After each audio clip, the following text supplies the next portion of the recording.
This helpful diagram can be found in the Pin Wiki. Good morning, folks. Back from vacation, and my long queue of boards still awaits me, but today I am repairing the high voltage section of a WPC DMD controller.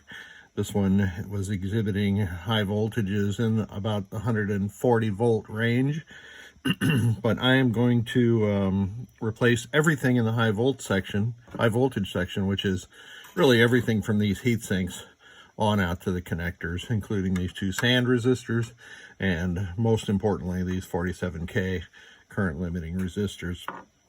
So the first thing I want to show you is that it's on this side. Sometimes the connections, the solder joints on these boards, they get so hot that the solder seems to crystallize on the connection. So that's a sure sign that we're probably ready for a rebuild. Somebody has reflowed the solder on the back side, so nice job there. They've also added a jumper. I don't know why yet. Well, maybe this trace is fractured, I'm not sure. Anyway, I'll find out why that is.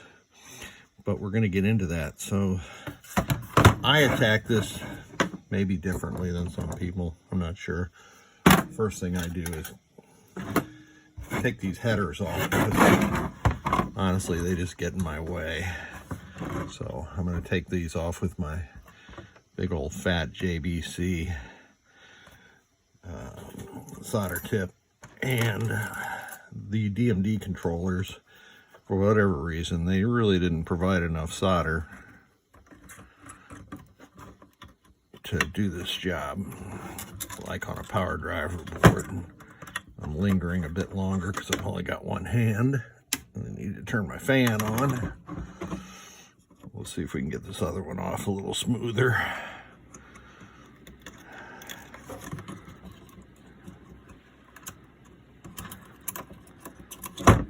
Not really any smoother. I need one more hand. So anyway, we have the headers off right now, and I'm going to take these caps out too. It's just easier to remove all this stuff to work on it, and I don't even try to desolder them.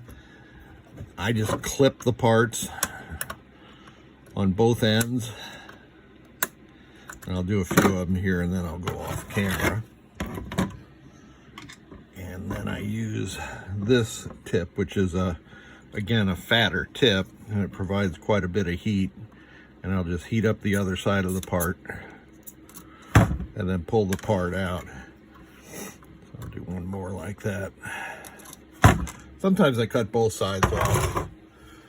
It's just faster to do it like this. And then for the little nub that's still on there, I use these side cutters just because they grip the wire effectively, and you can pull that right out, or sometimes push them to the other side and then pull the part out from this side. So I'm going to finish up the rest of these, and I'll be right back.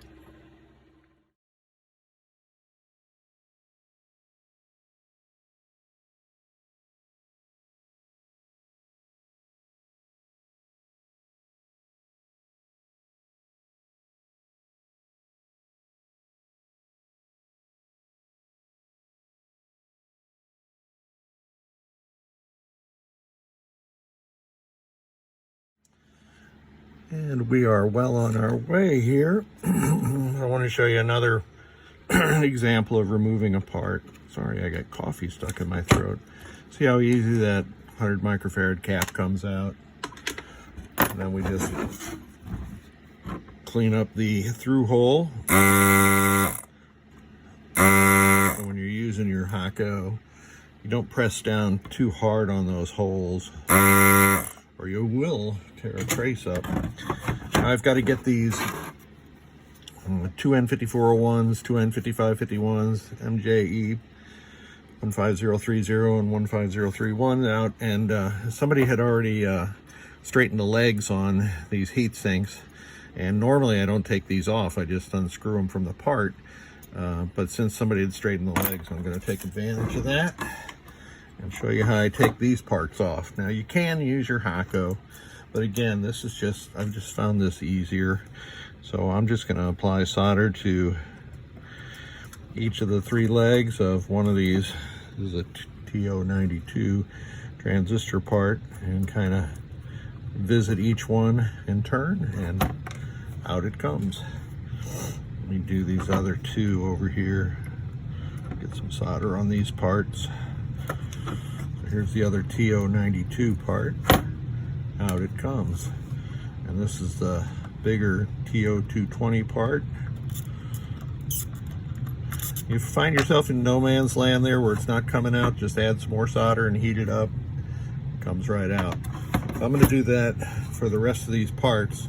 I also inspected this trace that runs under the big sand resistor in the middle, and it seems okay. Of course, I'll buzz that out. I may add a jumper if necessary, but pressing on now. All the old parts are out. I have cleaned up all the through holes. I've verified the trace that leads from the 47K resistors to the sand resistor. I also verified this trace here where somebody had applied a jumper. I see no reason for that, so I'm going to leave that out. Somebody had replaced some of these before without using any super lube. You need that heat conductive heatsink compound to conduct the heat from your big high voltage transistors to this heatsink where the heat gets dissipated. So onward and upward now, installing the parts.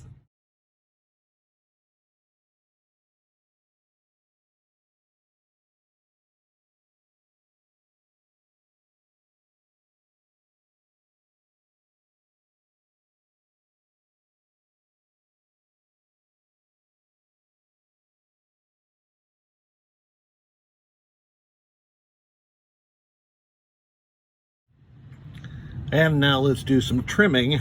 And the only really important thing when you're trimming these parts is to not cut down into the solder meniscus, which is also called the solder volcano at the joint. So we're going to trim these up, and then I will come back and install the rest of these high voltage components.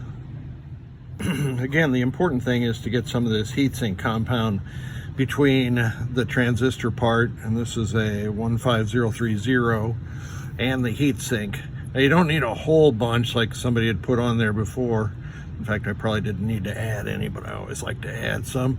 And then you screw this thing on, and I like to get a 5/16 inch nut driver, because if you use a Phillips screwdriver on the front, the part's going to want to wander on you a little bit. So I just use a nut driver on this side, and that screw stays mostly where it's supposed to.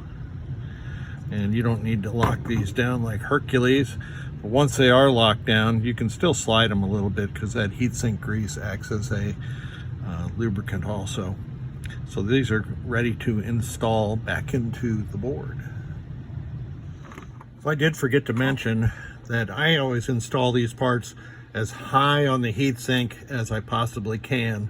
Thinking is that it just takes the heat that much further away from the board. And once we have them installed, I've got a finer tipped soldering tip at this point. And I'm soldering the TO92 parts in right now. And then we will solder in the MJ15030. I'm sorry, 031. And that is it. That right-hand side, except for trimming, is done.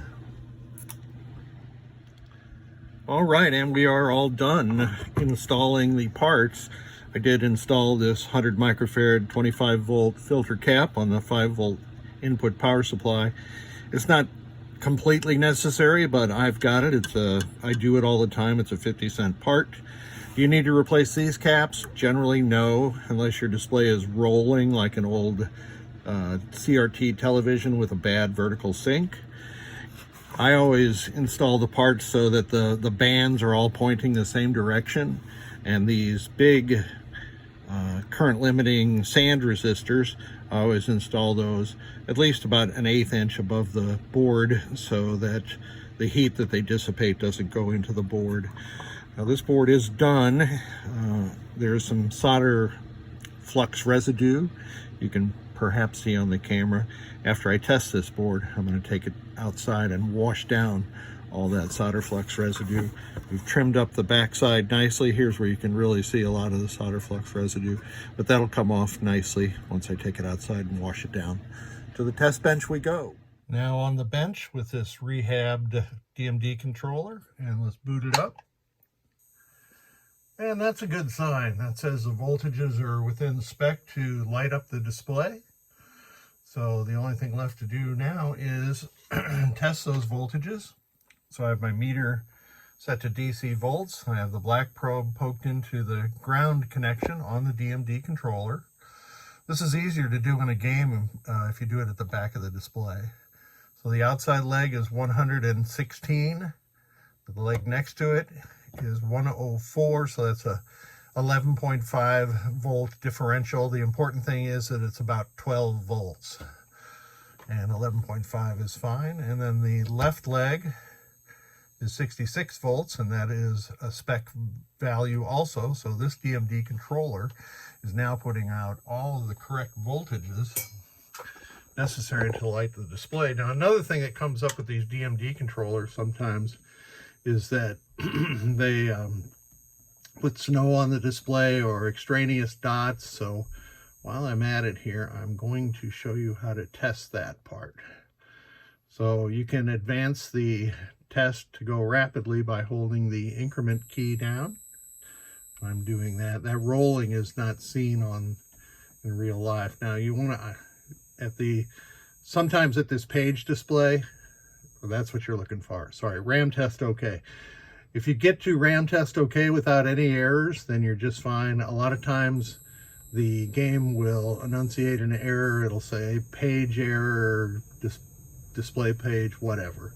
All of them are the same. That generally means, well, what it means is that the MPU is not communicating with the DMD controller, but most of the time that is because of a failed RAM chip at the top of the DMD controller.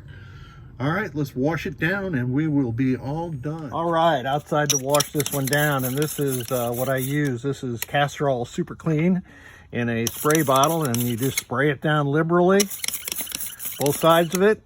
And then I use a old brass brush, and sometimes I just use a toothbrush. In fact, that's what I'm going to use. Here, let me get the toothbrush. And we just wash all of that old solder flux off there, plus anything else that was on this board. Now, this board was so dirty when I got it that I pre-washed it. So now, Mr. Hands, we're going over to the water, and we're going to turn on the water. Just wash it down. Now you're wondering, water on electrical components, probably not good, but we put these things in washing machines sometimes and they are just fine. So all I'm doing here is washing down the castor oil really well. And then we're gonna put it out in the hot St. Louis sun after I kind of shake the water off of it. And I'll take that now, Mr. Hands. Thank you. We're gonna go put it on the drying rack in my backyard where it is 105 degrees today. We'll put it next to where it will dry until it is bone dry, which really only takes about 30 minutes here in St. Louis. So thanks for watching. I hope that helps. A lot of times on some of the repair groups, somebody will say the high voltage isn't working, and immediately somebody will say, well, get a color DMD. Well, that's $460 or so. Today I fixed this in about an hour's time, and it took less than $10 in parts. And that's another completely viable option. Thanks for watching.